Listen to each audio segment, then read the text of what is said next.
আসসালামু আলাইকুম। চলে এসেছি নতুন আরও একটি ভিডিও নিয়ে। এতদিন অনেক অসুস্থ থাকার কারণে কিন্তু আপনাদেরকে সেরকম কোনো ভিডিও দিতে পারিনি। আর মাঝখানে আমার মেয়ে একটা ভিডিওতে ভয়েস দিয়েছিল, আর সেটাও কিন্তু আপনারা অনেক পছন্দ করেছেন। এজন্য আপনাদের অনেক অনেক ধন্যবাদ। আর আজকে দেখাবো ফ্যামিলি ব্লগ, মানে আজকে যা দেখাবো তা দেখলে আপনাদের মনও ভালো হয়ে যাবে। আপনি যদি একা থেকে থাকেন বা ফ্যামিলির সাথেও থেকে থাকেন তাহলে কিন্তু এগুলো পালন করতে পারেন, হাঁস মুরগি, তাতে আপনার সময়টা খুব সুন্দর কাটবে। আমার তো মনে হয় যারা হাঁস মুরগি পালন করে তারাই কিন্তু বুঝতে পারে এগুলো পালতে যে কী মজা। আর এই সুন্দরীকে কি চিনতে পারছেন কেউ? যদি না চিনতে পারেন তাহলে কিন্তু অবশ্যই কমেন্ট করতে পারেন। আর এই যে গাছ ভর্তি আম, অনেক আম কিন্তু হয়েছে, পেয়ারা হয়েছে, তারপর পেঁপে হয়েছে। আমি কিন্তু এখন পর্যন্ত সুস্থ হইনি, এখনও কিন্তু অসুস্থ, গলা দিয়ে কথাই বলতে পারছিলাম না। তাও আজকে একটু একটু কথা বলতে পারছিলাম, অমনি আপনাদের সাথে একটা ভিডিও শেয়ার করে দিলাম। এটা কিন্তু শহরের বাড়ি। আর দেখুন হাঁসেরও অনেক গরম লাগছে, তাই কিন্তু একটা পেঁপে গাছের নিচে সে দাঁড়িয়ে আছে।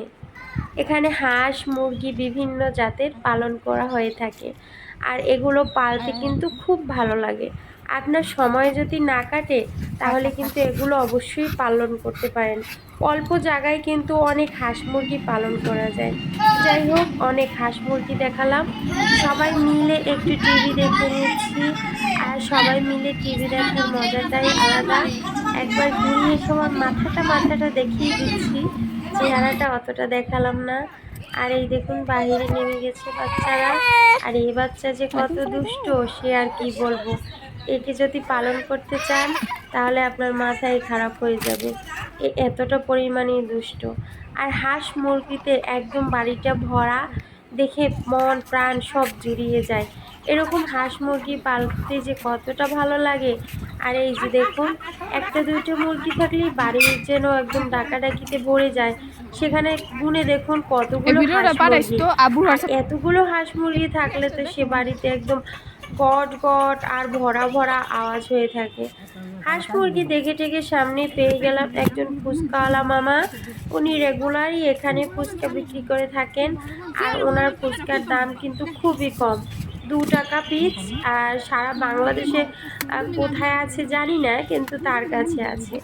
তার অল্প মশলা দিয়ে মজাদার করেই কিন্তু এভাবে বানিয়ে থাকেন। বাসাতে বানাতে গেলে অতটা মজা হয় না, কারণ তারা টেস্টি সল্ট দেয়, যার কারণে তাদেরটা অতটা মজা লেগে থাকে। যাই হোক, ফুচকা বানিয়ে দিচ্ছে। এরকমের 2-3 প্লেট ফুচকা আমরা মেয়েরা কিন্তু অনায়াসে সাবার করে ফেলতে পারি, সেটা কিন্তু সবাই জানেন। আর এভাবে কিন্তু 2-3 প্লেট ফুচকার অর্ডার করে নিয়েছি। মামা খুব দ্রুতভাবে বানিয়ে দিচ্ছে।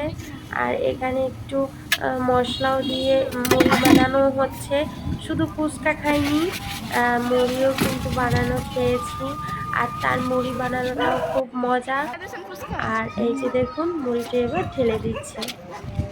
প্রচণ্ড অসুস্থ ছিলাম, আর এরপর ডাক্তার, তারপর ওষুধ খেয়ে এখন একটু সুস্থ হয়েছি।